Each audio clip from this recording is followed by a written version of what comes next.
Hello, bachcho.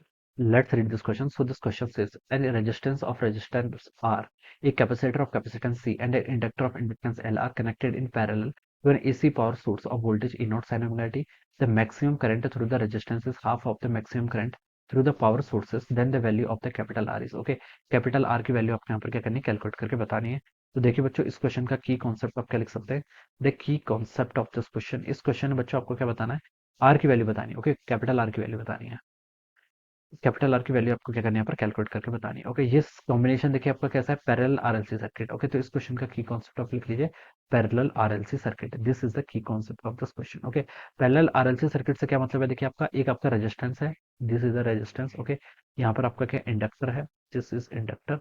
ये क्या आपका कैपेसिटर है, this is the capacitor. These are connected parallel. ये क्या कर रखे हैं आपके, पैरेलली कनेक्ट कर रखे हैं किसी वोल्टेज सोर्स से, जिसका ये आपका एसी सोर्स है. ओके, ये आपका कितना गिवन कर रखा है आपको, E naught sine omega T given कर रखा है. कितना, E naught sine omega T. Okay, ये बोल रखा है. A resistance of a resistor of resistance कितना आपका, कैपिटल आर. एक कैपेसिटर ऑफ कैपेसिटेंस कितना आपका C. And an inductor of inductance L. Okay, R connected in parallel to an AC power source of voltage E naught sine omega T. ठीक है. The maximum current through the register is half of the maximum current through the power source. Okay, maximum current through the register, मान लीजिए register से जो आपकी current flow कर रही है, मैंने उसको आई आर बोल दिया. ओके, इसकी मैक्सिमम वैल्यू किसके इक्वल है, half of the maximum current through the power source. Power source से मान लीजिए आपकी टोटल करंट आई आ रही है, ये डिस्ट्रीब्यूट कैसे होगी, आई कुछ करंट कैपेसिटर में जाएगी, कुछ करंट आपके इंडक्टर में जाएगी. तो यहाँ पर हमें गिवन कर रखा है जो आपकी आई आर की मैक्सिमम वैल्यू है, वो आपकी टोटल करंट की हाफ है. ओके, आई बाय टू का यहाँ से इसको हम one by two of times I लिख सकते हैं. ओके, ये आपका कंडीशन क्वेश्चन में गिवन कर रखी है. ओके, आपको यहाँ पर आर की वैल्यू बतानी है. ओके, अब देखिए बच्चों, इसको सॉल्व कैसे करेंगे.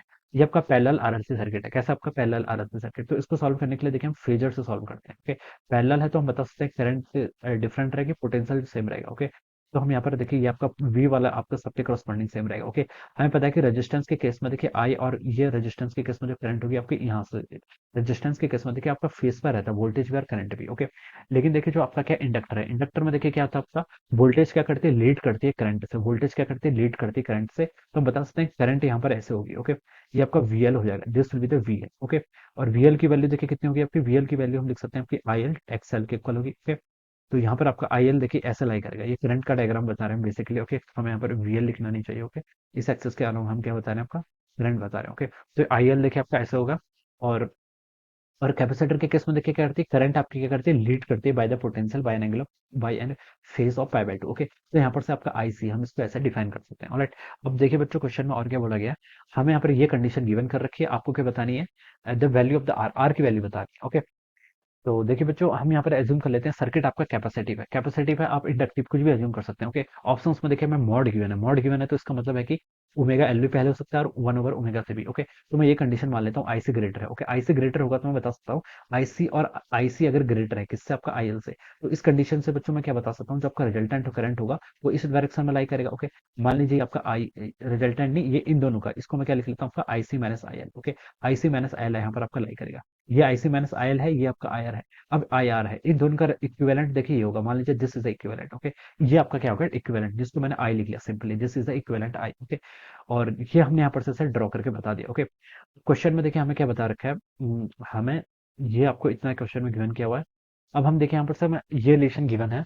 अब हम यहाँ से क्या बता सकते हैं, आई आपका यहाँ पर लाई कर रहा है. ओके, तो यहाँ पर हम देखिए एंगल डिफाइन कर लेते हैं. आपको वन बाय, यहाँ से देखिए हमें आई भी गिवन है और आई आर भी हमने गिवन कर लिया, इन दोनों के बीच में रिलेशन गिवन कर रखा है. तो देखिए हम इस क्वांटिटी, ये आपकी आई आर है और ये आपकी आई है, इनके बीच में रिलेशन फाइंड आउट करते हैं. ये क्या आपका देखिए कॉस थीटा, कॉस थीटा हम क्या लिख सकते हैं, base upon hypotenuse. Cos theta कितना होता है, बेस अपॉन हाइपोटेनस. बेस में क्या आपका आई आर है, हाइपोटेनस कितना आपका आई के इक्वल है. Okay, I R by I. Okay, ये किसके इक्वल है, देखिए इस इक्वेशन से देखें जो हमें क्वेश्चन में गिवन कर रखा है, यहाँ से पता चल रहा है कि आई आर बाई आई का रेशियो वन बाय टू के इक्वल है, तो इसका वन बाय टू यहाँ पर से ऐसे पुट कर लीजिए. ओके, अब आई आर लिख लीजिए. आई आर क्या लिख सकते हैं, देखिए I R is the maximum current which is flowing through the resistance. इसको मैंने सिंपली क्या लिख लिया, आई आर लिख लिया. Okay, simply I R, maximum की ही बात कर रहा हूँ मैं. ओके, आई क्या हो जाएगी, this is the maximum current which is flowing through the circuit. Maximum current देखिए कितनी होगी, एक करंट आपकी आई आर है, एक आपकी आई एल है, एक आपकी आई सी, इनका रिजल्टेंट फाइंड आउट करना है. ठीक है, तो रिजल्टेंट देखिए कैसे फाइंड आउट करेंगे, आई की वैल्यू देखिए किसके इक्वल होगी, आई सी माइनस आई एल. देखिए दो वेक्टर हैं, एक वेक्टर है आई सी माइनस आई एल, दूसरा वेक्टर आई आर, ये दोनों परपेंडिकुलर है, तो इन दोनों का रिजल्टेंट आई है, तो इन दोनों का रिजल्टेंट कैसे फाइंड आउट करेंगे, देखिए इसको हम लिख सकते हैं आपका I C minus I L का स्क्वायर प्लस आपका आई आर का स्क्वायर। ओके, ये लिख सकते हैं, it is equal to 1/2। Okay, ये आपके किसके इक्वल होगा, आपका 1/2 के इक्वल होगा। ओके, और हमें क्या बताना है, देखिए हमें यहाँ पर मैक्सिमम के करस्पॉन्डिंग बताना है, maximum current, maximum current. Okay, तो देखिए मैं यहाँ पर से क्या कर लेता हूँ, इसको यहाँ पर से सॉल्व कर लेते हैं। ओके, ये क्या, ये आपका आई सब्सक्रिप्ट में है R. Okay, this is a R क्या है आपका सब्सक्रिप्ट में। Okay, I R, I R की वैल्यू देखिए कैसे फाइंड आउट करेंगे। मैक्सिमम देखिए आपका ये आपका कितना है, ई नॉट के इक्वल है। एम्पलीट्यूड कितना दे रखा है, देखिए ई नॉट के इक्वल दे रखा है, तो हम बता सकते हैं maximum current I R resistance से कितनी हो सकती है, ई नॉट बाई आर के इक्वल हो सकती है। आई करंट किसके इक्वल होती है, आपकी V divided by R. Okay, तो कितना हो जाएगा आपका, यहाँ से लिख सकते हैं, देखिए ई नॉट इसका एम्पलीट्यूड दे रखा है, तो हम इसको लिख लेंगे आपका E naught by R. Okay, this is the maximum value of the current through the resistance. Okay, अब इसका आप कर लीजिए अंडर रूट ऑफ, देखिए IC minus I L. IC से देखिए आपकी मैक्सिमम करंट कितनी हो सकती है।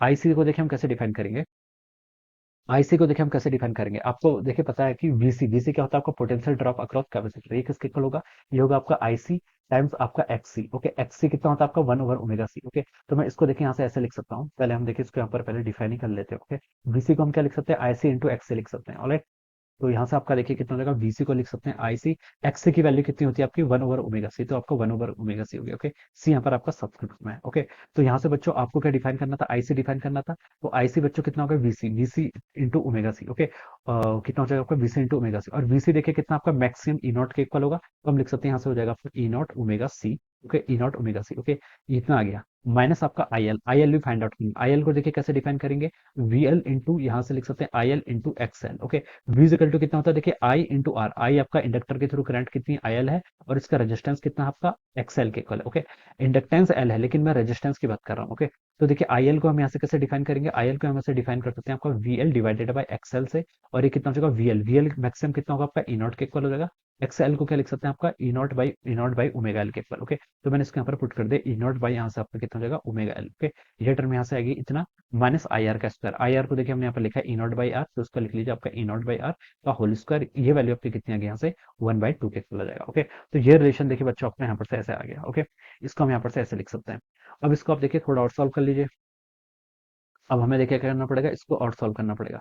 तो यहाँ से हम देखिए क्या लिख सकते हैं आपका, देखिए यहाँ से ई नॉट और ई नॉट ये आपका देखिए क्या है, दोनों कॉमन है, तो ई नॉट को आप बाहर ले लेंगे, स्क्वायर है। ओके, तो देखिए मैं इसको सिंपली ऐसे कर लेता हूँ, ऊपर वाले टर्म में देखिए आपका ई नॉट बाई आर है। ओके, कैलकुलेशन के देखिए कुछ स्टेप रिड्यूस करने के लिए हम ऐसे लिख सकते हैं इसको। ओके, ये आपका है, ई नॉट को देखिए मैंने क्या ले लिया, बाहर ले लिया, तो यहाँ पर कितना हो जाएगा आपका ई नॉट का स्क्वायर आ जाएगा, यहाँ पर अंदर क्या बच गया, ओमेगा सी माइनस 1/ओमेगा एल। ओके, ये टर्म आपकी ऐसे रहेगी, और ये आपका स्क्वायर ऐसे हो जाएगा। ओके, माइनस देखिए यहाँ से भी देखिए आपका ई नॉट का स्क्वायर कॉमन है, तो मैंने ई नॉट को स्क्वायर को इसके लिए भी कॉमन ले लिया, तो आपको 1/आर स्क्वायर यहाँ पर बच जाएगा। ओके, ये टर्म आपकी यहाँ पर से ऐसे हो जाएगी। ओके, 1/आर स्क्वायर, और ये वैल्यू कितनी होगी आपकी 1/2 के इक्वल होगी। ओके, अब इस ई नॉट के स्क्वायर को मैं ई नॉट अंडर रूट से बाहर लेके आऊंगा, तो कितना बच जाएगा आपका ई नॉट, तो ये वाला ई नॉट से देखिए आपका ई नॉट का स्क्वायर बाहर आएगा, तो ई नॉट हो जाएगा, तो ई नॉट से मैंने क्या कर लिया, कैंसिल कर लिया। ऑलराइट, यहाँ पर से देखिए मैं इतना रिजल्ट बता सकता हूँ। ऑलराइट, अब देखिए बच्चों, अब मैं क्या लिख सकता हूँ इसको, अब मैं देखिए दोनों साइड क्या कर लेता हूँ, स्क्वायर कर लेता हूँ। ओके, ये आपका देखिए ऊपर क्या बच गया आपका 1/आर बच गया। ऑलराइट, तो देखिए बच्चों यहाँ से हम इसको नेक्स्ट पेज में लेके जाते हैं, तो देखिए ऊपर क्या है आपका, ऊपर देखिए मैं इसको नेक्स्ट पेज से स्टार्ट कर रहा हूँ,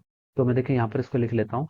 ये आपका 1/, इसको हम देखिए नेक्स्ट पेज लेके चलते हैं। ओके, तो देखिए यहाँ से कितना हो जाएगा, ऊपर आपका 1/आर है, यहाँ पर मैंने क्या लिख लिया, इसको 1/आर लिख लिया। ऑलराइट, अब देखिए नीचे क्या आपका, नीचे देखिए इस नीचे आपका देखिए यहाँ पर लिख सकते हैं आपका under root of. Okay, under root of देखिए omega C minus omega L का स्क्वायर। ओके, क्या लिख सकते हैं आपका अंडर रूट ऑफ देखिए यहाँ से ओमेगा सी -1/ओमेगा एल का स्क्वायर हो जाएगा। ओके, प्लस आपका शायद क्या है, -1/आर स्क्वायर वाली टर्म है, -1/आर स्क्वायर, तो ये टर्म की वैल्यू कितनी है आपकी 1/2 के इक्वल है। ओके, ओमेगा सी -1/1 यस, इतने टर्म है। ओके, अब देखिए बच्चों इसको सॉल्व कर लेते हैं, दोनों साइड क्या कर लीजिए, स्क्वायरिंग कर लेते हैं। ओके, पहले आप इसको ऐसे लिख लीजिए, तो 1/आर इधर हो जाएगा, ये टर्म को देखिए हम इधर लेके जाएंगे, तो यहाँ कितना बच गया आपका ओमेगा सी -1/ओमेगा एल का स्क्वायर -1/आर का स्क्वायर, और 1/2 आपका यहाँ पर ऐसे बचा हुआ है। ओके, अब दोनों साइड स्क्वायर कर लीजिए, देखिए यहाँ पर हो जाएगा आपका 1/आर का square, alright, right left side में, और 1/2 का स्क्वायर कितना होगा 1/4, और इस टर्म का देखिए आप यहाँ से इसको हटा लीजिए, हो जाएगा आपका ओमेगा सी -1/ओमेगा एल का स्क्वायर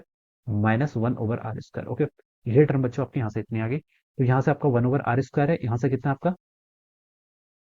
ये आपका माइनस है प्लस है, ये चेक कर लेते हैं। ओके, या यहाँ पर आपका देखिए प्लस होगा, दिस वन इज प्लस, देखिए यहाँ पर से आपका कितना है, ये आपका plus I R square. Okay, तो ये टर्म देखिए आपकी प्लस में रहेगी। ओके, तो देखिए ये आपका प्लस आएगा। ऑलराइट, तो यहाँ पर भी देखिए आपका ये प्लस टर्म है। Okay, this term is also plus, ये टर्म भी आपकी रहेगी प्लस रहेगी। ओके, अब देखिए यहाँ से क्या हो जाएगा आपका 1/4 r² और यहाँ पर 1/r², तो उसको इधर लेके आएंगे तो बच्चों कितना हो गया आपका 3/4 r²। ये टर्म आपकी यहाँ पर से इतनी हो जाएगी। ऑलराइट, और यहाँ पर देखिए कितना बच गया आपका 1/4, और ये आपका ऐसे रहेगा ω c - 1/ω_L का होल स्क्वायर। ओके, ये टर्म देखिए आपके यहाँ पर से इतनी बच गई। ओके, अब देखिए 4 से आप यहाँ पर 4 कैंसिल आउट कर लीजिए, आपको r फाइंड आउट करना है बेसिकली। तो यहाँ से हम क्या लिख सकते हैं, देखिए इसको हम इधर ले लेते हैं, 3 को इधर ले आते हैं, r² को इधर ले आते हैं, और बाकी टर्म को देखिए उसके यहाँ प्रेस के डिनोमिनेटर में लेके जाते हैं। ओके, तो ये टर्म आपकी यहाँ से इतनी होगी, it is equal to r²। Okay, और r की वैल्यू बच्चों कितनी आएगी यहाँ से आपकी, √3 हो जाएगा ऊपर, प्लस माइनस आएगा लेकिन प्लस ही होगा, रेजिस्टेंस नेगेटिव नहीं होगा। ओके, यहाँ से आपका ω c - 1/ω_L का स्क्वायर। ओके, स्क्वायर नहीं होगा, रूट हट जाएगा, तो यहाँ पर आपका मॉड आ जाएगा।